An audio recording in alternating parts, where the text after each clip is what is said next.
நீண்ட நேரம் மனிதனிடத்தில் பேசாதீர்கள். அவர்கள் உங்களை உடைத்து விடுவார்கள். அங்கே கேட்டு இங்கே கேட்டு சொல்லிடுவாங்க. ஒரு காலம் வரைக்கும் அமைதியாக இருப்பாங்க. அல்லேலூயா. அங்கே கேட்டு இங்கே சொல்லி பாருங்கள், சண்டாயிரும். ஆனால் நீண்ட நேரம் தேவனிடத்தில் பேசுங்கள்.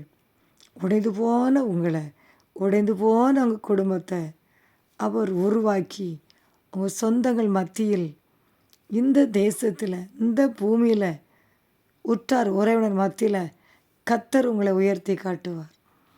அல்லேலூயா, அல்லேலூயா. உங்கள் கட்டுகள் உடையும் பாருங்கள். தேவனோடு பேசும் பொழுது அவரை போல நம்ம மாறுவோம். அவர் சொன்ன வசனத்தை சொல்லி சொல்லி நம்ம தியானிப்போம். அல்லேலூயா. மனுஷங்க நம்மளை உடச்சே போட்டுருவாங்க பாருங்கள், உடச்சி போட்டுருவாங்க. நீண்ட நேரம் பேச பாருங்கள், என்னன்னு கேட்டு நல்லா விசாரிப்பாங்க.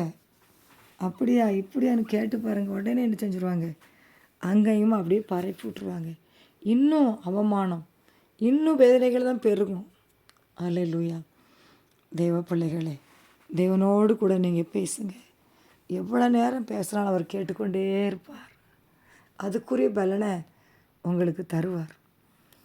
இரவும் பகலும் பாருங்கள், அப்படி சமூகத்தில் விழுந்து கிடக்கிற பிள்ளைகளே அவர் ஒரு நாளும் கைவிட மாட்டார். அல்லேலூயா, அல்லேலூயா. கர்த்தருக்கு காத்திருப்பவர் புது பலன் அடைந்து கழுகு போல செட்டை எடுத்து எழும்புவார்கள். ஓடினாலும் இளைப்படையார்கள், நடந்தாலும் சோர்ந்து போகார்கள்.